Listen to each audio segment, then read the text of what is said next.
R13 Hindi. नार्सियन आक्रमण शुरू करते हैं। केपलर मेचा उन पर एक भयंकर गोलाबारी करता है। नीले केपलर प्लाज्मा और सफेद आयन आवेश बैंगनी नार्सियन प्लाज्मा के गोलों से हवा में टकराते हैं, जिससे शानदार विस्फोट होते हैं, जबकि गोलियां जो एक दूसरे से लगभग चूक जाती हैं, आसपास के वातावरण में स्थानीय बिजली की कड़क के साथ चमकती हैं, क्योंकि विरोधी आवेश एक दूसरे के बहुत करीब होते हुए भी पल भर में बराबरी करने की कोशिश करते हैं।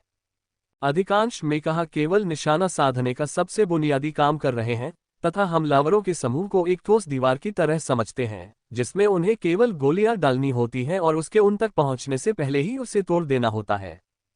हो सकता है कि यह न तो शानदार हो न ही विशेष रूप से कुशल, लेकिन शुरुआत में तो यह अपना काम बखूबी कर रहा है। जवाबी गोलाबारी की तुलना में दुश्मन की सेना की टुकड़ियां कहीं ज्यादा तेजी से कम हो रही हैं।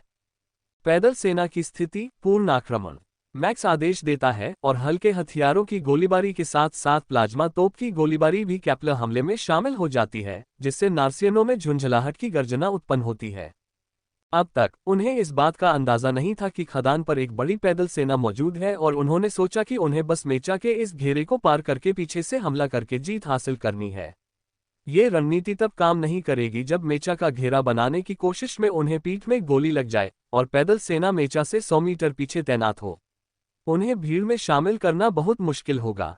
फिर पैदल सेना द्वारा संचालित तोपखाना मोटा ट्यूब लड़ाई में शामिल हो जाता है। ये इतने बड़े तो नहीं होते कि ज्यादातर नार्सियन कवच को सीधे भेद सकें, लेकिन इनका प्रभाव बहुत ज्यादा होता है और आगे बढ़ना धीमा हो जाता है, क्योंकि विशालकाय सैनिक अपने पैरों से गिर जाते हैं और मोटा से मामूली चोटें खाते हैं।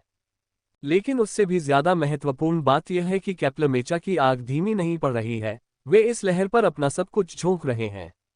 नार्सियन जानते हैं कि अगर वे इसे झेल पाए तो केपलर पायलटों को अपनी आधी सेना पुनः आपूर्ति केंद्रों पर वापस भेजनी पड़ेगी और या तो अपनी लाइनें वापस ले लेनी होंगी या फिर किसी तरह की टालमटोल की रणनीति अपनानी होगी ताकि वे आगे न बढ़ सकें। कमांडर लाइट मेचा 25% गोला बारूद पर।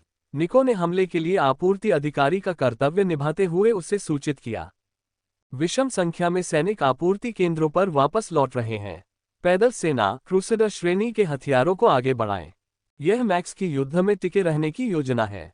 लाइट मेचा अपने हथियारों के लिए आसानी से बदली जा सकने वाली मैगजीन का इस्तेमाल करते हैं, इसलिए उन्हें अपनी आपूर्ति पूरी करने के लिए बस मुट्ठी भर मैगजीन ही लेनी होती है। क्रूसेडर्स को हथियार तैयार करने में ज्यादा समय लगता है और उन्हें सहायता की जरूरत होती है, इसलिए लाइट मेचा अपने साथ क्रूसेडर के लिए आपूर्तियां लेकर आएगा और लड़ाई में दोबारा शामिल होने से पहले अपने साथी को फिर से लोड करेगा। आगे बढ़ना अब पूरी तरह रुक गया है, कमांडर विंसेंट घेरे के दूर वाले हिस्से से रिपोर्ट करता है। दिग्गजों को पेड़ों और द्वीपों का सहारा लेकर दलदल में छिपने के लिए मजबूर होना पड़ा है। वे अब मेचा लाइनों के बहुत करीब हैं, लेकिन अगली लहर के आने का इंतजार कर रहे हैं, तभी वे फिर से आगे बढ़ेंगे।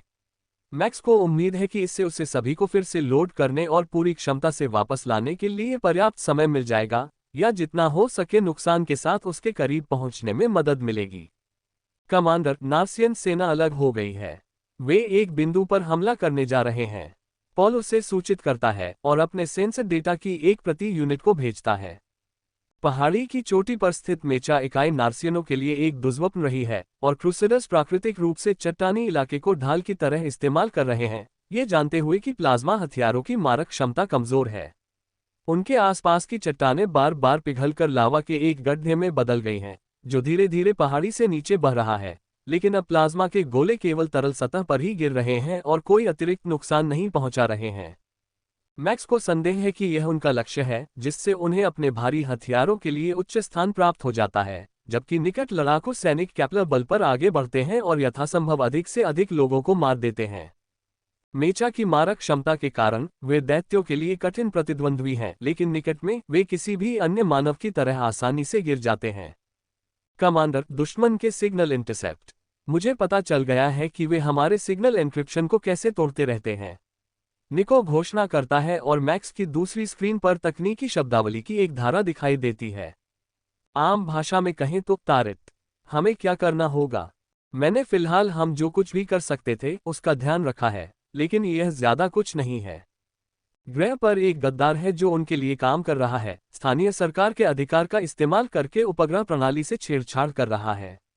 इस ग्रह पर किसी ने नार्सियनों को हमारे रडार को जाम करने और उसे बेवकूफ बनाने की तकनीक भी दी थी, लेकिन अब तक मैं अपने क्षेत्र के लिए उनके गृहीय कमांड कोड को निष्क्रिय करने में कामयाब रहा हूं। अगले स्वीप के दौरान हमें 10 सेकंड में विश्वसनीय उपग्रह संकेत मिल जाएंगे, निको ने थकी हुई आवाज में उसे सूचित किया। कक्षा में मौजूद यानों ने इस बदलाव को तुरंत नोटिस कर लिया। उपग्रहों को वापस नियंत्रण में लाने के लिए निको ने जानबूझकर एक क्रूर बल हमले को विफल कर दिया, अपने क्षेत्र के सभी उपग्रहों को उनके सुरक्षा प्रोटोकॉल के अनुसार डिफॉल्ट सेटिंग्स पर रीसेट कर दिया और सभी को 1 घंटे के लिए बाहर लॉक कर दिया। उपग्रहों के एक क्षेत्र में बदलाव के साथ अन्य उपग्रहों द्वारा बताई जा रही त्रुटियां स्पष्ट रूप से स्पष्ट हो गईं और बेड़े ने अपनी रणनीतियां बदल दी। अब वे ग्रह के साथ मित्रवत व्यवहार नहीं कर रहे थे, बल्कि ग्रह पर सभी संचारों को शत्रुतापूर्ण माना जाने लगा, जब तक कि वे बेड़े द्वारा गिराए गए किसी यूनिट को सौंपे गए दोहरे सत्यापित कमांड कोड के सेट से जुड़े न हों। फिर उन्होंने ग्रह के मौजूदा उपग्रह नेटवर्क को नष्ट करने के लिए मुट्ठी भर हमलावर उपग्रह भेजे और एकमात्र छोटे वाणिज्यिक अंतरिक्ष स्टेशन को सेना के नाम पर कब्जा कर लिया गया और जांच तक उस पर मौजूद कर्मचारियों को क्वार्टरों तक सीमित कर दिया गया। इस कदम को आमतौर पर अतिवादी माना जाता, क्योंकि शत्रुतापूर्ण घोषित सरकारी सुविधाएं सैन्य लक्ष्य बन जाती और उनमें मौजूद किसी भी व्यक्ति को देशद्रोही माना जाता, जिससे बड़ी संख्या में मानव मृत्यु होती। लेकिन ये सुनिश्चित करने का एकमात्र तरीका था कि इस प्रजाति को किसी शून्यवादी पंथ या उनके विनाश पर आमादा विदेशी शक्ति द्वारा धोखा न दिया जाए। बेशक नागरिक और आश्रय स्थलों में रहने वाले लोग अभी भी बचाव के लिए प्राथमिकता वाले लक्ष्य थे, लेकिन केपलर बेड़े के अलावा जो भी व्यक्ति ग्रह पर शासन करने या सत्ता संभालने का प्रयास करेगा, उसका सफाया कर दिया जाएगा। ग्रहों की राजधानी के नीचे बंकरों में इनमें से कुछ भी पता नहीं चल रहा था और शहर की सुरक्षा बल ये समझने की कोशिश में पागल हो रहा था कि क्या हो रहा है। पहले तो उपग्रहों में हलचल मच गई, फिर जब उन्हें बिना किसी स्पष्ट कारण के दलदलों पर एक विशाल नार्सियन सेना के आगे बढ़ने की सूचना मिली, तो कोड मेल नहीं खा रहे थे और संदेश प्रसारित नहीं हो पा रहा था। अब पूरा उपग्रह नेटवर्क ऑफलाइन हो रहा है और वे अभी भी बेड़े से संपर्क नहीं कर पा रहे हैं। उन्हें पता है कि अब्राहम केपलर कक्षा में है। दरअसल उनके पास एक हैवी मेचा यूनिट भी है जो उस लैंडर से है जो गलत दिशा में गिरने से बाल बाल बच गया और किसी तरह उनकी मदद के लिए लक्ष्य पर बना रहा। लेकिन जो भी जैमिंग सिग्नल भेजा जा रहा है उससे कोई नहीं बच सकता। हालांकि स्थानीय उपग्रह नेटवर्क के नष्ट होने से पहले निको को दुश्मन की ताकत का डेटा इकट्ठा करने में थोड़ी कामयाबी मिली।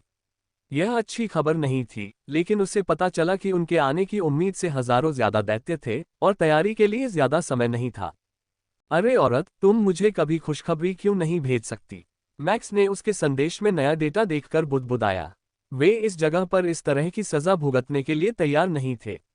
यह उस पुल जैसा नहीं है जहां उन्हें अंदर एक पूरा खंडहर शहर गढ़ना था।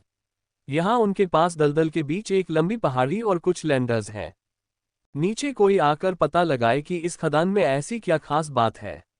मैक्स रक्षा की योजना बनाने की कोशिश करते हुए आदेश देता है। यहाँ खड़े होकर सब कुछ सहना ज्यादा मजेदार नहीं लगता, लेकिन अपने मिशन को पूरी तरह से छोड़ देने पर उन्हें कोर्ट मार्शल का सामना करना पड़ सकता है।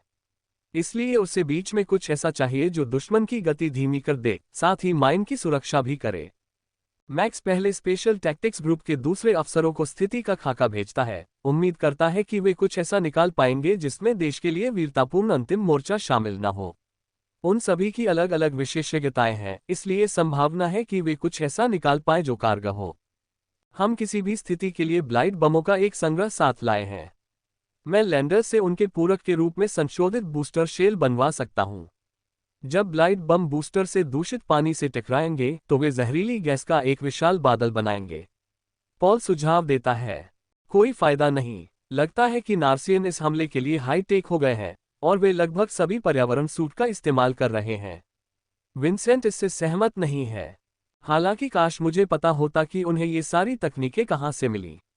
शायद यही आखिरी ग्रह रहा होगा जिस पर उन्होंने कब्जा किया था। आमतौर पर चुप रहने वाला पायलट शिकायत करता है और पेड़ों के झुरमुट में एक और गोला दागता है जहां उसके सेंसरों ने हलचल का पता लगाया। मुझे नहीं लगता कि हम एक और कक्षीय हमला कर सकते हैं। एरी ने पिछले हमले के विशाल गड्ढे को देखते हुए उम्मीद से पूछा। यहां कहीं भी इतनी बड़ी रकम की मांग करना बहुत बड़ी बात हो सकती है। बातचीत एक पैदल सेना अधिकारी की आवाज से बाधित होती है जो खदान डेटा की जांच कर रहा है। महोदय, मुझे लगता है कि हमें हमले का कारण पता चल गया है। ये खदान सिर्फ एक खदान नहीं है। ये ग्रह के अत्यधिक समृद्ध विखंडनीय पदार्थों का डंपिंग ग्राउंड है। इन खदानों की तलहटी में हजारों सालों के परमाणु प्रयोगों के अवशेष दबे हुए हैं। इसका मतलब है बेहद मूल्यवान स्थिर समस्थानिक और क्रिस्टलीकरण की संभावना। अगर नार्सियन परमाणु ऊर्जा के क्षेत्र में अपनी विशेषज्ञता के साथ इस पर कब्जा कर लेते हैं तो वे खुद को लगभग असीमित मारक क्षमता प्रदान कर सकते हैं। इस खदान की सामग्री इतनी होगी कि वे केपलर परिवहन यानों को कक्षा में पहुंचते ही मार गिराएंगे। अब्राहम केपलर पर एक व्यस्त रणनीतिक बैठक चल रही है। आखिरकार उन्हें ग्रह की स्थिति के बारे में विश्वसनीय आंकड़े मिल गए हैं और यह उनकी उम्मीद से बिल्कुल अलग है। सबसे ज्यादा चिंताजनक स्थिति दलदलों की है। नार्सियन उस क्षेत्र की रक्षा के लिए आधे महाद्वीप से वापस आ गए हैं। हमने पिछली लहर में वहां डिस्टर्ब लैंडर्स भेजे थे और अब उनकी संख्या नार्सियन मलबे से 10 गुना ज्यादा है। क्या आपको लगता है कि उन्होंने इसे हमारा कमांड बेस समझ लिया है या उन्हें माइन के बारे में पता है?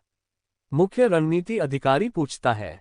डेटा से पता चलता है कि उन्हें खदान और उसकी विशेष सामग्री के बारे में पता है, लेकिन हमारे पास वहां 500 से ज्यादा मेचा सैनिक हैं और उससे दोगुनी पैदल सेना भी।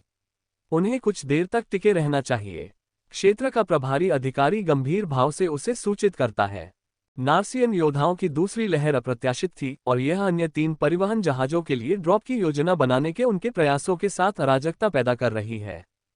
बहुत से क्षेत्रों ने कक्षीय सुरक्षा हासिल कर ली है और बाधित संचार के कारण वे उड़ान पथ साफ करने के लिए इकाइयों को स्थानांतरित नहीं कर पा रहे हैं। जब तक वे ऐसा नहीं कर पाते तब तक पूर्ण पैमाने पर प्रवेश एक निम्न प्राथमिकता वाले ग्रह के लिए बहुत बड़ा नुकसान होगा। सर, दलदल में स्थित यूरेनियम खदान में स्टेलवार्ट स्पेशल टैक्टिक्स यूनिट से एक अनुरोध प्राप्त हो रहा है। ये संदेश इलाके के अनुकूल गोला बारूद और बैरिकेड सामग्री के लिए एक अनुरोध है।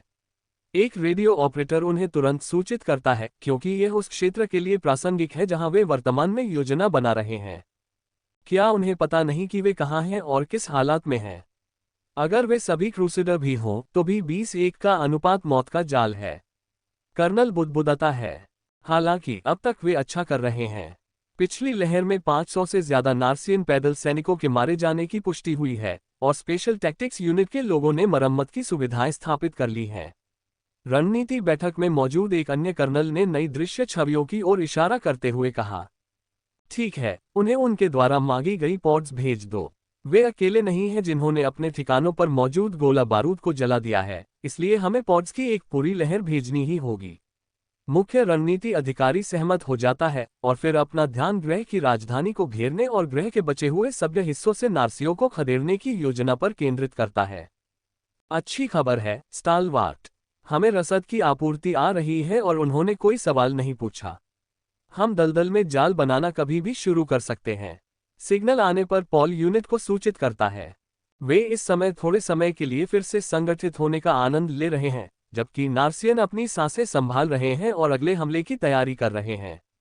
नार्सियन पीछे नहीं हटे हैं, लेकिन वे किसी चीज का इंतजार कर रहे हैं, शायद तीसरे हमले के लिए पर्याप्त जनशक्ति का। हर बार असफल होने पर वे थोड़ी देर और इंतजार करते हैं और ज्यादा सैनिकों और भारी हथियारों के साथ कोशिश करते हैं।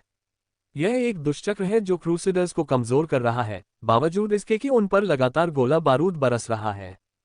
स्टालवार्ट और टारेट्स रेज के विपरीत, ज्यादातर नई इकाइयां उन्नत एब्लेटिव कवच के साथ बनाई गई थीं, न कि उन पुरानी ऊर्जा ढालों के साथ जिनका इस्तेमाल अवशेष इकाइयां नहीं होने पर करती थीं।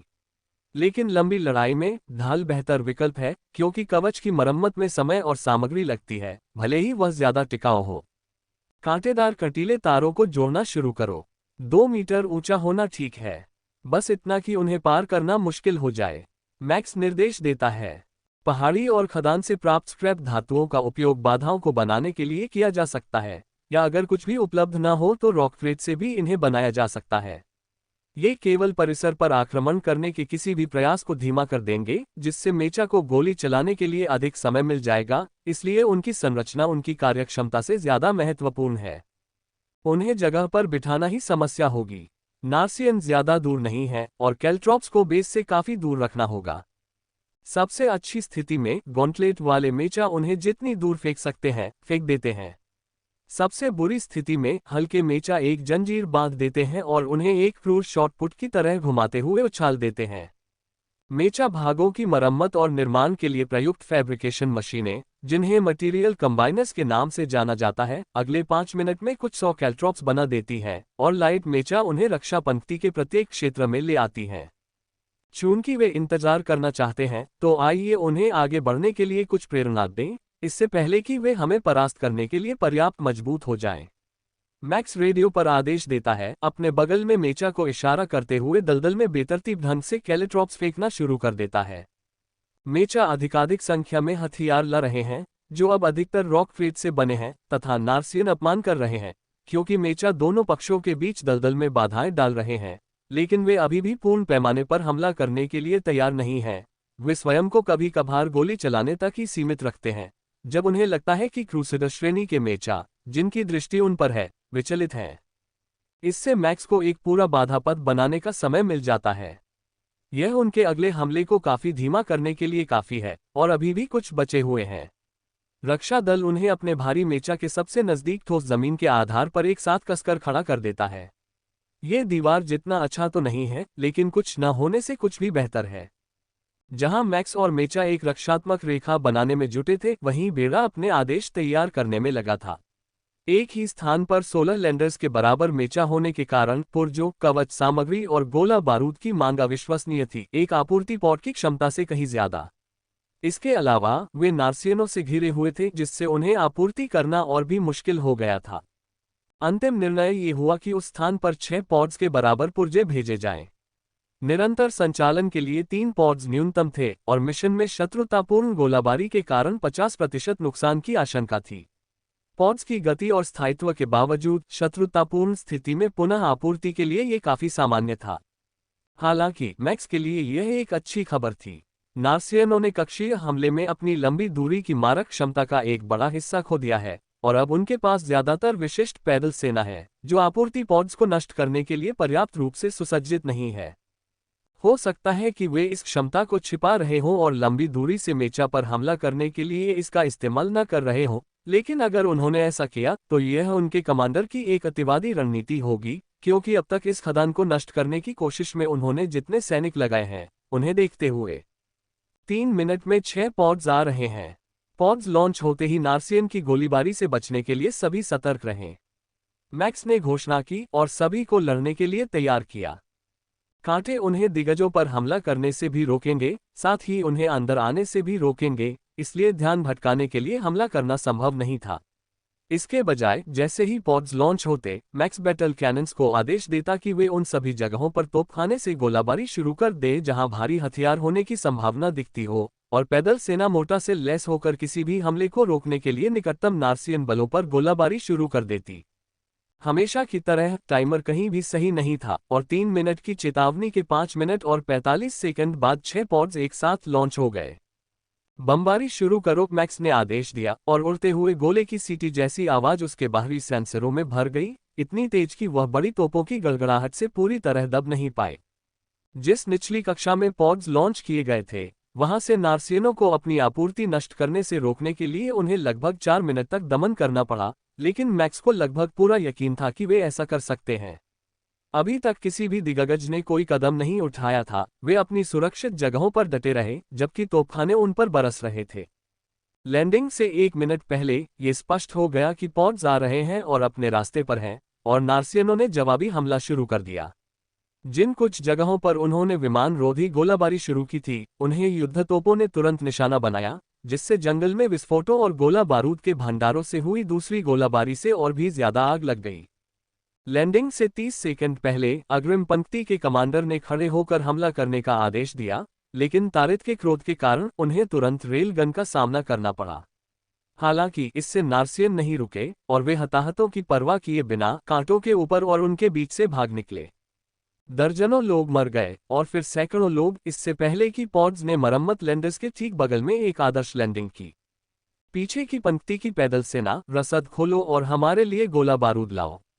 हमारे पास युद्धतोपों के गोल लगभग सूख चुके हैं और नार्सियन हार नहीं मान रहे हैं। मैक्स ने अपने मेचा की सेंसर स्क्रीन पर देखते हुए आदेश दिया, जहां दुश्मन सेना की लगातार आती हुई कतार दिखाई दे रही थी। ये दृश्य किसी ऐतिहासिक ग्रंथ जैसा था। हजारों सैनिक संगठित पंक्तियों में एक लक्ष्य की ओर बढ़ते हुए उसे धूल में मिलाने पर आमादा। बस इस बार वह लक्ष्य था, और यह उतना शानदार नहीं था जितना पाठ्य पुस्तकों में दिखाया गया था। नार्सियन सेना उनकी बमबारी के आगे झुकने से जिद कर रही थी, और मैक्स को यह समझने में देर नहीं लगी कि ऐसा क्यों हो रहा है। दैत्यों ने एक गतिशील ऊर्जा कवच प्राप्त कर लिया था जो 10,000 दैत्य पैदल सैनिकों की एक पूरी रेजिमेंट को कवर करने के लिए पर्याप्त बड़ा था। सीधे शब्दों में कहें तो उनका कोई भी गोला वास्तव में दुश्मन पर नहीं लग रहा था। पहले सभी अग्रिम इकाइयों को साफ करो, उनके स्काउट्स को खत्म करो, मैक्स ने आदेश दिया, ये जानते हुए कि नजदीकी सीमा पर ढाल बहुत कम प्रभावी साबित होगी। रक्षा बंद करो, पीछे के हिस्से को पहाड़ी पर खींचो। कैप्टन, बारूदी सुरंग को उड़ाने के लिए तैयार करो। मैं नहीं चाहता कि अगर हमें जल्दी में यहां से निकलना पड़ा तो कोई भी आइसोटोप बच जाए, समझे? मैक्स तेजी से आदेश देता है। उसका शांत स्वभाव सभी को सुचारू रूप से काम करने में मदद करता है, तब भी जब उन्हें पता चल गया था कि उनके साथ क्या होने वाला है। मैक्स ने अभी तक उन्हें निराश नहीं किया था, और उन्हें विश्वास था कि वह उन्हें यहां से जीवित बाहर निकालने के लिए कोई गुप्त योजना छिपा रहा है। हमारे लिए कुछ और दलदली नावें बनाओ। मुझे ज्यादा से ज्यादा पैदल सेना की आवाजाही चाहिए, वह बाद में सोचते हुए आगे कहता है। मैक्स अच्छी तरह जानता है कि जिन नार्सियों पर वह तोपखाना इस्तेमाल नहीं कर सकता, उनके खिलाफ 20-1 के अंतर से लड़ना पागलपन है, लेकिन अगर वे कम से कम पीछे हट भी सकें तो उन्हें स्थिति को संभालने और फिर से संगठित होने में सक्षम होना चाहिए।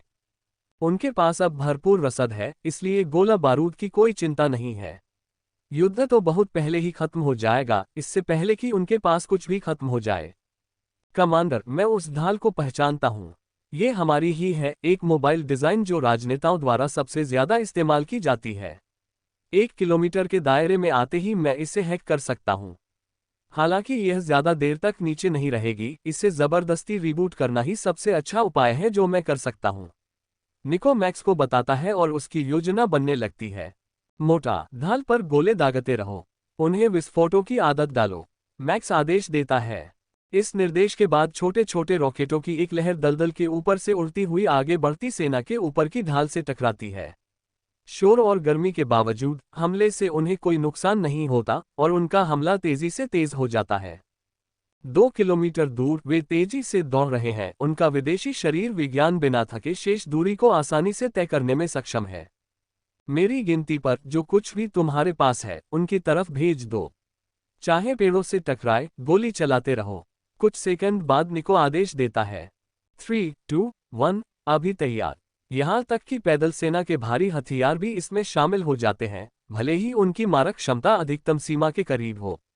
दुश्मन न तो धीमा पड़ता है और न ही बचने की कोशिश करता है, उसे उस ढाल पर पूरा भरोसा है जिसने अब तक उनकी रक्षा की थी। जहां मोटा गिर रहे हैं वहां ऊर्जा के चमकते नीले घेरे ढाल के अंदर से साफ दिखाई देते हैं, फिर अचानक वे गायब हो जाते हैं और मेचा की एक भयंकर बौछार नार्सियन मोर्चे की पंक्तियों को चीर देती है। मैक्स शील्ड जनरेटर के चमकते धातु के गुंबद को देखता है और अपनी बैटल कैनन और पल्स लेजर दोनों से उस पर निशाना साधता है। यह उपकरण बख्तरबंद नहीं है और हमले में टूट जाता है, जिससे उसे वापस सक्रिय करने में लगे नार्सियन सैनिक गुस्से से चिल्ला उठते हैं। सेना की अग्रिम पंक्तियों में अब लड़ाकू ढालें लगी हैं, जो सबसे भीषण हमलों को झेल सकेंगी और कैप्लर हमलों की दूसरी लहर में हताहतों की संख्या को सीमित कर सकेंगी। हालांकि ये धातु मिश्र धातु ज्यादा देर तक नहीं टिकेगी, और क्रूसेडर श्रेणी के पायलट पीछे की पंक्तियों पर हमला करने की पूरी कोशिश कर रहे हैं, जिससे हताहतों की संख्या अधिकतम हो। स्पेशल टैक्टिक्स यूनिट के मेचा के गर्वित बोन एंड व्हाइट ने ढाल के गिरते ही दुश्मन का ध्यान अपनी ओर खींचना शुरू कर दिया। ये न सिर्फ आकर्षक हैं, बल्कि इनकी सटीकता दर भी औसत से कहीं ज्यादा है, जो अफसरों, भारी हथियारों और एलीट नार्सियन इकाइयों को आसानी से निशाना बना लेते हैं। उनके क्रोध का पहला लक्ष्य पॉल है, और मॉर्निंग ग्लोरी, उसकी क्रूसेडर, अपनी लेजर तोप और आयन विध्वंसक के साथ दर्जनों प्लाज्मा गेंदों के प्रभाव में लड़खड़ाती है। पहले तो वह रुकता है और जितनी तेजी से हो सके उतनी तेजी से फायर करता रहता है, लेकिन अगली गोली उसके धड़ के मुख्य हाइड्रोलिक्स को नष्ट कर देती है, जिससे शक्तिशाली युद्ध मशीन निष्क्रिय हो जाती है। अपना मोबाइल सूट ले लो और दूसरों को भी यहां ले आओ, मैक्स ने घायल कैप्टन को आदेश दिया, जिसने लैंडर की ओर दौड़ने से पहले प्रतिक्रिया में केवल एक पुष्टिकरण भी भेजा। सूट पहनना त्वरित और आसान है और पॉल 30 सेकंड से भी कम समय में वापस दौड़ रहा है, ठीक उसी समय जब नार्सियन अग्रिम पंक्तियां प्रकाश मेचा से टकराने वाली हैं जो रक्षकों की पहली पंक्ति बना रही हैं।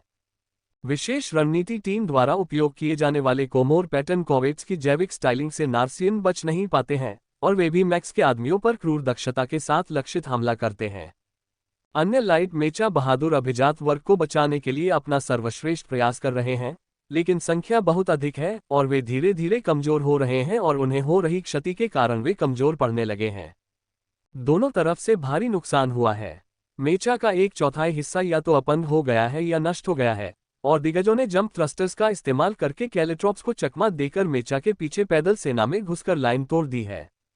सौभाग्य से उनमें से सभी के पास इतना उन्नत कवच नहीं है और अधिकांश को नुकीले जालों के कारण देरी हो रही है, अन्यथा स्थिति और भी बदतर हो सकती थी। मैक्स अपने प्लाज्मा शॉटगन को फुर्तीले कूदते सैनिकों के एक समूह पर चलाता है, जिससे उनका चमकदार काला कवच एक पल में पिघल जाता है, जबकि उसका पल्स लेजर एरे दलदल में फंसे दुर्भाग्यपूर्ण लोगों का इलाज करता है। ऊपर से आवाज तारित के क्रोध से आकाश में विमान रोधी गोलाबारी शुरू होने से ठीक पहले किसी ने एक पल के लिए आवाज लगाई और भी क्रूसेडर उसका अनुसरण करते हैं और विमानों को उनके पेलोड गिराने से पहले ही आसमान से उड़ा देने की कोशिश करते हैं। दिग्गजों ने मालवाहक विमानों को पैराड्रॉप जहाजों के रूप में कब्जे में ले लिया है तथा सैकड़ों नए और भारी हथियारों से लैस विशेष बल परिसर में उतरने वाले हैं। अब देरी करने का कोई समय नहीं बचा है और जब सेनाएं वहां पहुंचेंगी तो उसके आदमी बड़ी संख्या में मरने लगेंगे, इसलिए मैक्स पीछे हटने का संकेत देता है। पहाड़ी पर पीछे हटो, सभी टुकड़ियां पीछे हटो। कैप्टन बारूदी सुरंगों को उड़ा दो। दलदली नावें कीचड़ भरे मैदान पर तैरती हैं, जबकि पैदल सेना अपने स्थान से भाग जाती है और मेचा पहाड़ी पर लड़ाई के साथ पीछे हटना शुरू कर देता है। नावों में जितना संभव हो सके उतना सामान भरा जाता है तथा दुश्मन के लिए कुछ भी नहीं छोड़ा जाता, सिवाय नष्ट किए गए मेचा के, जिसमें किसी भी तरह से नार्सियन फिट नहीं हो सकता। टाइमर पर 10 सेकंड। कैप्टन आखिरी नाव पर चढ़ते हुए बुलाते हैं, जो विशेष रणनीति इकाई की पैदल सेना कंपनी की कीमती आपूर्ति से भरी हुई है। जब आक्रमण हुआ तो मेचा के अंतिम सदस्य अभी भी पहाड़ी पर थे तथा उन्हें जमीन पर फेंक दिया गया, जबकि पहाड़ी स्वयं गिरने से पहले कांपने लगी। वे जिस दिशा में जा रहे हैं वह कक्षीय प्रहार से उत्पन्न गड्ढे की ओर है, क्योंकि ऐसा प्रतीत होता है कि वह नार्सियन बलों से खाली है और दूसरी ओर मित्रवत मेचा है। निको ने रियर गार्ड की ड्यूटी संभाल ली है, जबकि मैक्स सेना को सुरक्षित स्थान की ओर ले जा रहा है। पॉल की ब्रावो टुकड़ी उसके साथ है और अब उनके पास पहले से 10 कॉवेट की जगह केवल 8 कॉवेट बचे हैं। जबकि अन्य लोग पूरी ताकत से भाग रहे हैं, वे स्थिर खड़े हैं तथा पीछा करते हुए दलदल में प्रवेश करते हुए नार्सियन विशेष बलों को नष्ट कर रहे हैं। हाथापाई हथियारों पर स्विच करें, मैक्स निको का आदेश सुनता है। ठीक उसके सेंसर उसे 100 विशेष बलों के दिग्गजों पर हमला करते हुए दिखाते हैं। मैं तुम्हारे लिए वापस आऊंगा, मैक्स खुद से वादा करता है जब वह तारित के क्रोध के वीर रूप को उसकी आधी ऊंचाई के शरीरों से घिरता हुआ देखता है। विशाल तलवार नार्सियन हथौड़ों से टकराती है और रेलगन बार बार भौंकती हैं, जब तक कि वे अचानक शांत नहीं हो जाती। तारित के क्रोध का बायां हाथ चला गया है, लेकिन आयन विध्वंसक मेचा के पैरों के पास फायर करना जारी रखता है, क्योंकि यह हमलावरों को दूर भगाता है तथा कुछ और सेकंड के लिए पीछे के गार्ड के अंतिम बचे लोगों की रक्षा करता है। जब तक तारित रेज पर आक्रमण किया जाता है और अंततः उसे निष्क्रिय कर दिया जाता है, तब तक मेचा का स्तंभ 20 किलोमीटर दूर पहुंच चुका होता है। दलदली नौकाएं आगे बढ़कर खोजबीन कर रही होती हैं और सहायता प्राप्त सैनिकों से संपर्क करने का प्रयास कर रही होती हैं। बाहर आओ और लड़ो, छोटे कीड़े। तुम्हारा कवच मर चुका है, लेकिन मैं तुम्हें एक योद्धा के रूप में मरने का मौका दूंगा। स्पेशल फोर्सेज का नेता, दानवों में एक दानव जो अपने किसी भी अधीनस्थ से एक सिर ऊंचा है, तारित के क्रोध के विकलांग रूप को पुकारता है। इस राक्षस मेचा और उसके साथियों ने रियर गार्ड कार्रवाई करते हुए उसके 80 आदमियों को मार डाला और एक भारी प्लाज्मा राइफल से पायलट को मारने से उसके क्रोध को कम करने में कोई मदद नहीं मिलेगी। तारित रेज का ऊपरी दरवाजा खुलता है और एक छोटी सी आकृति, जो अपने मोबाइल सूट में भी मुश्किल से 1.5 मीटर लंबी है, बाहर निकलती है तथा अपने दोनों कूल्हों पर तलवार और एक जोड़ी आयन पिस्तौल लहराती है। ये देखकर उसका गुस्सा और भी भड़क गया। आकार ही शक्ति है और शक्ति ही सब कुछ है। इस छोटे से जीव के हाथों अपनी यूनिट का ज्यादातर हिस्सा गंवाना एक अपमान है जिसे वह स्वीकार नहीं कर सकता। यदि आप एक योद्धा के रूप में मरना चाहते हैं तो मैं आपकी अंतिम इच्छा पूरी करूंगा। निको ने विशालकाय को ताना मारा और तारित के क्रोध के खंडहर कवच से कीचड़ भरी जमीन पर फिसल गया। दोनों पक्षों में से किसी ने भी विनम्रता का इंतजार नहीं किया और निको के मोबाइल सूट की शक्तिशाली तलवारें, जिनके ब्लेड एक ऊर्जा क्षेत्र में लिपटे हुए थे, जो एक मोनोआण्विक धार बनाता है जो एक क्रूसेडर के कवच को भी भेदने में सक्षम है, ने सीधे पास के दो दिग्गजों के पैरों को काट दिया। उसकी प्रणाली की बढ़ी हुई गति ने निको को पहले कुछ हमलों से बचने में मदद की, लेकिन फिर पीछे से एक प्रहार ने उसे जमीन पर गिरा दिया, जिससे उसके कवच में सेंध लग गई और उसकी पसलियां टूट गईं। एक तलवार उसके शरीर से दूर जा गिरी, लेकिन वह पिस्तौल लिए पलटी और गोली चलाने लगी। एक और नार्सियन पिस्तौल की गोली से गिर गया, फिर चौथा उसकी तलवार से मर गया क्योंकि वह लड़खड़ाते हुए अपने पैरों पर खड़ी हुई। उसके युद्ध कौशल की प्रशंसा में सभी दिग्गज पीछे हट गए, एक को छोड़कर बाकी सभी। स्पेशल फोर्स कमांडर आगे बढ़ा और अपनी कुल्हाड़ी को एक घातक मोड़ पर घुमाया, इतनी तेज कि ज्यादातर नार्सियन देख नहीं पाए, और निको के लिए उसे रोकना भी मुश्किल था। उसकी कुल्हाड़ी बेरहमी से एक तरफ गिर गई और उसके बाएं हाथ में जलन होने लगी, क्योंकि उसके मोबाइल सूट के हेड अप डिस्प्ले पर हर जगह चेतावनी लाइटें दिखाई देने लगीं। निको ने इस नार्सियन कमांडर पर गोली चलाने के लिए अपना हाथ उठाने की कोशिश की, लेकिन कुछ नहीं हुआ। बाईं ओर एक नजर डालने पर उसे कोहनी पर एक खूनी धब्बा दिखा, जो इतनी तेज धार वाले ब्लेड से बना था कि उसे उसका एहसास तक नहीं हुआ। एक गंदे जानवर के लिए बुरा नहीं है। निको लगातार लड़ाई से थककर हौंफने लगा। कमांडर स्पष्ट रूप से उसके साथ खेल रहा था, लेकिन हर सेकंड जब वह देरी करती तो मैक्स और यूनिट दूर चले जाते, इसलिए निको अंत तक उसके साथ खेलने को तैयार था। मुझे ये पसंद है, इसे पूछताछ के लिए जिंदा रखो, स्पेशल फोर्स कमांडर ने आदेश दिया और तेजी से आगे बढ़ते हुए कई क्रूर हमले किए। निको जानती थी कि उसका ब्लेड उस विशाल हथियार को नहीं रोक सकता, इसलिए उसने उसके पैटर्न में किसी छेद का इंतजार किया और अपने दर्द से कराहते शरीर को पूरी ताकत से हिलाते हुए और चकमा देते हुए उसे रोकने की कोशिश की। अंततः उसे अपना रास्ता दिखाई दिया और निको आगे बढ़ी तथा अपनी तलवार दुश्मन के पेट में गहराई तक घुसा दी, जिससे उसकी पीठ में दर्द होने लगा और वह पुनः जमीन पर गिर पड़ी। इंसानों के साथ खेलना बंद करो, शर्मिंदगी। देखो, तुमने तो उसे खुद पर चाकू भी मारने दिया। उसके सिर ऊपर करके डिस्प्ले पर लहराता हुआ अनुवाद निको की दुनिया के अंधेरे में डूबने से पहले आखिरी चीज थी। मैक्स ने दल को दलदल से पूरी तरह बाहर निकाल लिया, इससे पहले कि वे कैप्लर नियंत्रित किसी स्थान या किसी भी जीवित प्राणी के सामने पहुंच पाते। कक्षीय हमले के बाद उस क्षेत्र में कोई भी प्रवेश नहीं करना चाहता था, और यहां तक कि स्थानीय वन्यजीव भी उस क्षेत्र पर कब्जा करने से डर रहे थे, इस डर से कि जो हुआ वह फिर से हो सकता है। कर्नल, मैं मेजर मैक्स हूं, स्टेलवार्ट स्पेशल टैक्टिक्स यूनिट का कमांडर। हम इन अन्य बचे हुए लोगों के साथ एक बड़े नार्सियन हमले में दलदल में गहरी एक खदान से बाहर निकल आए। क्या आपके पास दुश्मन की गतिविधियों के बारे में और कोई खबर है?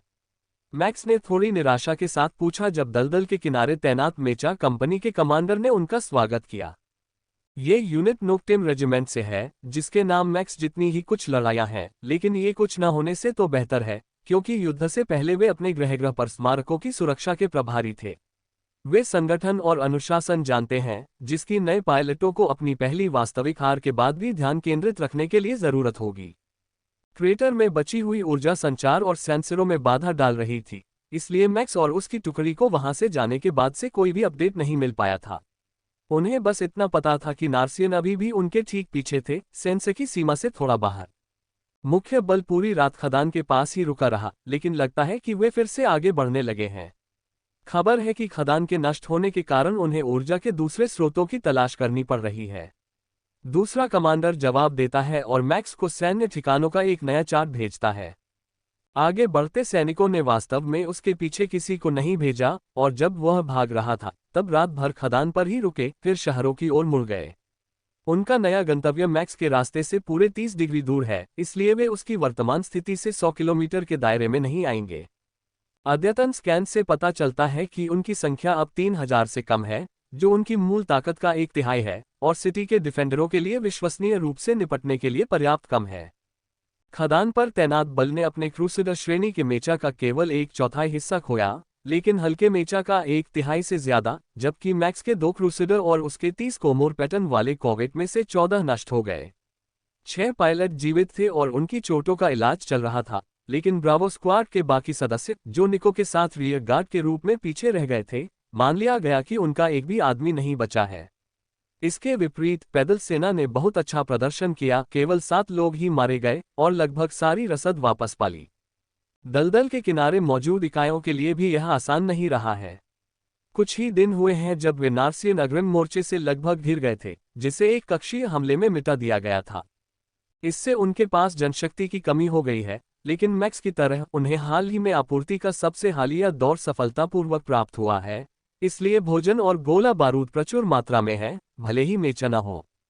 फिलहाल सभी लोग आराम कर रहे हैं और अपने खोए हुए साथियों का शोक मना रहे हैं, इससे पहले कि सामान इकट्ठा करके नया शिविर स्थापित किया जाए। यहाँ एक गांव के अवशेष हैं जिनका इस्तेमाल दूसरे मेचा कर रहे हैं, और वे नए आदेश आने तक सेना में शामिल होने को तैयार हैं। ये बिल्कुल सही है। दलदल से स्थानांतरित हुई इकाइयों को एक नेता की आवश्यकता होगी, और एक विशेष रणनीति इकाई के रूप में मुझे संभवतः पुनः नियुक्त किया जाएगा।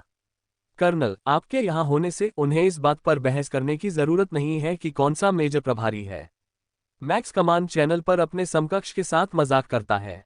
पूरी रात घायल पायलटों के ठीक होने में बीत जाती है तथा एकत्रित बल नए मिशन की प्रतीक्षा करता है। अब्राहम कैप्लर के कमांड रूम में उनके ऊपर एक नई योजना आकार ले रही थी। शहर को अब नार्सियन हमले को रोकने की कोई चिंता नहीं थी। खदान में लड़ाई के बाद बचे हुए लोगों की तुलना में उनकी संख्या अधिक थी, और उनके पीछे एक मजबूत चट्टानी शहर की दीवार थी जिससे वे पीछे हट सकते थे। इसका मतलब ये था कि वे दलदली टुकड़ी के बचे हुए सैनिकों को अन्य कार्यों के लिए छोड़ सकते थे, विशेष रूप से कल दोपहर लैंडर्स की लहर से पहले दुश्मन को कमजोर करने के लिए उनकी वर्तमान स्थिति के सबसे करीब स्थित नार्सियन शिविर पर हमला करना। उस मिशन के लिए स्टालवार्ट स्पेशल टैक्टिक्स यूनिट की भी आवश्यकता थी, लेकिन वे स्काउटिंग का कार्य करेंगे तथा अधिकांश बल पीछे ही रहेगा। कमांड टीम बनाने के लिए इकट्ठा हुए 7 जनरलों में से 6 इस बात से नाराज थे कि इतनी कीमती संपत्ति को एक पॉइंट डिफेंस मिशन में भारी नुकसान उठाना पड़ा। आखिरकार स्पेशल टैक्टिक्स टीम का काम तो यही होता है ना। आखिरी जनरल टेनेंट थे, और जब उन्होंने देखा कि निकासी के दौरान तारित्स रैज खो गया है तो वे बेहद गुस्से में थे। हालांकि वह इस बारे में ज्यादा कुछ नहीं कर सकता था। उसके चुने हुए उत्तराधिकारियों में से कम एक तो अब तक बच गया है, और उसे बस निको के लिए किसी और की तलाश करनी होगी, बशर्ते किसी चमत्कार से वह अपने क्रूसेडर के नुकसान से बच न जाए। वह उसे अनदेखा नहीं कर सकता था। वह लड़की युद्ध में प्रकृति की एक शक्ति थी, लेकिन इन मुश्किलों का सामना करते हुए भागने की भी कोई संभावना नहीं थी। वह अभी तक किसी को युद्ध में बचे लोगों की जांच करने के लिए मेचा भी नहीं दे सकता था। जब तक मेचा की अगली लहर सुरक्षित रूप से नीचे नहीं आ जाती और क्षेत्र के प्रमुख लक्ष्य और नागरिक केंद्र सुरक्षित नहीं हो जाते, तब तक चमत्कार की उम्मीद में लाशों के पहाड़ की तलाश में दलदल में भटकना संभव नहीं था। हार से ध्यान हटाने के लिए जनरल टेनेंट ने नार्सियनों को अधिकतम नुकसान पहुंचाने की रणनीति पर खुद को पूरी तरह झोंक दिया। इलाके को सुरक्षित करने के लिए नहीं, बल्कि उनका मनोबल तोड़ने और उनके अस्तित्व की इच्छा को कुचलने के लिए। अपने शिष्य के लिए यही सबसे अच्छा बदला था। स्टेलवार्ट को आदेश। नए आदेश। ग्रिड AR-12 में नार्सियन छावनी के संकेतों के लिए क्षेत्र की खोज करें। अपनी ताकत की रिपोर्ट करें और सभी शत्रुओं के सफाई की योजना बनाने में नोकटेम रेजिमेंट नेतृत्व की सहायता करें। मैक्स को मिले आदेश सुनकर वह मुस्कुराता है। ये स्पेशल टैक्टिक्स यूनिट के लिए एक उचित मिशन है। एरी, पॉल, विंसेंट, कैटन, मुझे जल्द से जल्द रिपोर्ट करें। मैक्स ने आदेश दिया, स्टालवार्ट से बाहर निकलते हुए अपने पावर प्लांट के कूलेंट फिन के शीर्ष पर लगे स्टोरेज क्रेट से मोबाइल सूट खींचने के लिए। जब बाकी अफसरों ने मैक्स को छोटे पावर्ड सूट में देखा तो उन्हें पता चल गया कि जो कुछ भी होने वाला है वह सामान्य यूनिट ऑपरेशन का हिस्सा नहीं है, और उन्होंने राहत की सांस ली। उन्होंने इतनी सारी विनाशकारी लड़ाइयां देख ली थी कि उन्हें अगली लड़ाई देखने की कोई जल्दी नहीं थी। सभी का स्वागत है। कैप्टन, हमारे पास कितनी डर्ट बाइक्स हैं? हमें ग्रिड AR-12 की टोह लेने का काम सौंपा गया है, एक नार्सियन कैंप की तलाश में। चुपके से चलना जरूरी है। हम उन्हें यहां वापस लाए बिना उनके बारे में ज्यादा से ज्यादा जानना चाहते हैं। आप में से बाकी लोग चुपके से चलने के लिए मोबाइल सूट में होंगे। जैसा कि पॉल को पहले ही पता चल चुका है, इन सूट्स में बेहतरीन गतिशीलता के साथ साथ अच्छी मारक क्षमता भी होती है। हल्का सामान पैक करो, लेकिन थोड़ा थोड़ा सब कुछ ले आओ। और हाँ एरी, इसका मतलब है कि तुम्हें विस्फोटक भी लाने होंगे। अगर हम तय करते हैं कि उन्हें खत्म करने का सबसे अच्छा तरीका उन पर बमबारी करना है, तो सम्राट की कसम, हम ऐसा करेंगे। हमारा मिशन उनके उन्मूलन के लिए एक रणनीति बनाना शामिल है, इसलिए अपने आदेशों का उल्लंघन करने से न डरें। कमांडर, जहाज छोड़ने के बाद से ये सबसे अच्छी खबर है जो मैंने सुनी है। मीठे मीठे बदले की एक स्वस्थ खुराक से बढ़कर कुछ भी नहीं होता। पॉल अपनी टुकड़ी के सभी खोए हुए पायलटों के बारे में सोचते हुए सहमत होता है। हमारे पास 20 बाइक हैं कमांडर, क्या आप उन सबको बाहर निकालना चाहते हैं? कैप्टन कैटन ने मन ही मन ये नोट करते हुए पूछा कि इस मिशन पर किसे भेजना सबसे अच्छा रहेगा। बाइकें इलेक्ट्रिक हैं और लगभग खामोश हैं, साथ ही तेज और फुर्तीली भी हैं, इसलिए ज्यादा फुर्तीले ड्राइवर सबसे अच्छे हैं। इससे उसके पास चुनने के लिए सिर्फ 5 में से एक विकल्प बचता है, लेकिन उनमें से सभी को मोटरसाइकिल चलाना भी नहीं आता, क्योंकि उनके पास इसके लिए समय नहीं था। इसी बात को ध्यान में रखते हुए वह उन सैनिकों में से 20 सबसे अच्छे स्टील्थ ड्राइवरों को चुनने का फैसला करता है जो मोटरसाइकिल चलाना जानते हैं, यह मानते हुए कि कई लोग तो मोटरसाइकिल चलाना जानते ही हैं। उन सबको तैयार करो, लेकिन हम एक बार में 5 लोगों को स्काउटिंग के लिए भेजेंगे, साथ में हम 4 लोग मोबाइल सूट में होंगे। मैक्स ने फैसला किया। वे लगभग जानते हैं कि दुश्मन कहाँ होना चाहिए, इसलिए उन्हें बहुत बड़े खोज पैटर्न की आवश्यकता नहीं होती, जिसका अर्थ है कि क्षेत्र में बहुत अधिक संख्या में दुश्मन होना अधिक संदिग्ध होगा और न्यूनतम संख्या में दुश्मन को भेजने की तुलना में उनका पता लगाना आसान होगा। कैप्टन कैटन ने 4 आदमियों को बुलाया और वे उन रास्तों की योजना बनाने लगे जिनसे वे ग्रिड स्क्वायर में उस शिविर की तलाश करेंगे जो नार्सियनों ने स्थापित किया था। स्थलाकृतिक मानचित्र को देखते हुए उत्तर बिल्कुल स्पष्ट था, लेकिन इस बात की संभावना हमेशा बनी रहती थी कि उन्होंने शिविर को विभाजित कर दिया हो, या कोई कम उपयुक्त स्थान चुन लिया हो, या तो कैप्लर बलों का ध्यान भटकाने के लिए या उस क्षेत्र से परिचित न होने के कारण। ठीक है, पहले दिन की योजना यह है।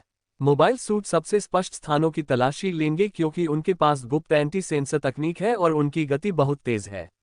बाइक लेकर दूर दराज के इलाकों में एक ही बार में तलाशी लें, पीछे मुड़कर न देखें और न ही कहीं रुकें। अगर वे आपको देख लें तो मैं चाहता हूं कि वे आपको कोई संदेशवाहक समझें जो वहां से गुजर रहा है। मैक्स ने आदेश दिया। बाइक मैसेंजर एक पुरानी परंपरा थी। हर संदेश रेडियो तरंगों के जरिए सुरक्षित रूप से नहीं भेजा जा सकता, और ऐसे मामलों में जहां हैकिंग की आशंका हो, हर रेडियो संदेश पर भरोसा नहीं किया जा सकता। अगर हम सबको अपना काम पता हो तो हम सुबह होते ही निकल पड़ेंगे। अगर पहली बार में हमें वो न मिले जो हम ढूंढ रहे हैं तो बाकी सवारियों को सूचित कर देना। हालांकि कुछ न मिलने की तुलना में उन्हें जो चाहिए था उससे ज्यादा मिलने की संभावना ज्यादा थी। भोर की पहली किरण निकलने से ठीक पहले मैक्स स्काउटिंग टीम को बाहर निकलने का आदेश देता है। बाइकों को एक बड़े लूप में रखने से ऐसा लगेगा कि वे यूनिटों के बीच संदेश भेज रहे हैं कि क्या कोई उन पर नजर रख रहा है, और उन्हें अनुमति है कि अगर उन्हें उस इलाके में कोई और कैप्लर यूनिट मिले तो वे रुककर ठीक वैसा ही करें और उन्हें अपनी स्काउटिंग रिपोर्ट दें, ताकि सभी को जानकारी मिलती रहे और जानमाल की हानि कम हो। मेरे पीछे आओ। अगर हमें नार्सियन कैंप नहीं मिला तो हम नदी के किनारे अलग हो जाएंगे। मैक्स दूसरे मोबाइल सूट पहने अधिकारियों को निर्देश देता है। इन सूटों में स्वयं एक अनुकूलित छलावरण कार्य है, साथ ही थर्मल शील्डिंग भी है जो इन्हें अधिकांश सेंसरों से बचाती है। लेकिन मैक्स ने एक और परत जोड़ दी है, पुराने जमाने के गिली सूट। उपलब्ध तकनीक को देखते हुए अधिकांश कमांडरों को बंधे हुए कपड़े, छड़ियों और पत्तियों वाले साधारण जाल अनावश्यक लगते हैं, लेकिन मैक्स को योजना बनाते समय अपने पिछले जीवन का एक युद्ध दृश्य याद आ गया। दुश्मन मेचा ने खुद को कीचड़ में घसीटा और फिर खुद को इस छद्मावरण की कहानी से ढक लिया। फिर उन्होंने सारी बिजली बंद कर दी और इंतजार करने लगे। पूरी अग्रिम पंक्ति की सेना सिर्फ अपने सेंसरों पर भरोसा करते हुए उनसे आगे निकल गई थी। ये केवल मैक्स ही था जिसने अपने अंतर्ज्ञान पर भरोसा किया और छिपी हुई ताकत को पहचान लिया तथा उन्हें वरिष्ठ सैन्य अधिकारियों पर घात लगाने से रोक दिया। चारों पायलट चुपचाप पेड़ों के बीच से होते हुए उस गांव के खंडहरों से दूर चले जाते हैं जिसे संयुक्त कैप्लर बल अपने शिविर के रूप में इस्तेमाल कर रहा था, और 2 पहाड़ियों के बीच एक खोखले स्थान की ओर बढ़ते हैं। ये दुश्मन के शिविर के लिए सबसे संभावित स्थान था। इसके बाद नदी के पास एक खुला स्थान और एक बॉक्स घाटी थी, जहां पहुंचना मेचा के लिए बेहद कठिन था। मैक्स के लिए आकार फिटिंग कवच पहनना एक अजीब अनुभव है, लगभग एक प्रेशर सूट जैसा, लेकिन बख्तरबंद और संवर्धित। सबसे बड़ा बदलाव उसकी दृष्टि में लक्ष्य सूचकों का अभाव था। स्टेलवार्ट के अंदर उसकी सिस्टम स्किल्स हमेशा नए लक्ष्यों की तलाश में रहती, लेकिन उसकी राइफल उसके कंधे पर लटकी रहती, जिससे उसके कौशल को सक्रिय करने के लिए कोई हथियार नहीं बचता।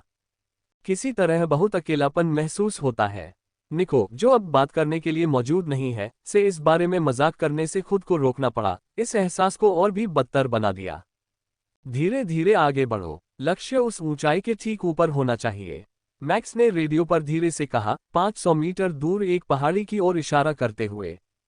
नेविगेशन डिस्प्ले पर स्थान रोशन हो जाता है और चारों पायलट स्काउट्स की खोज के लिए फैल जाते हैं।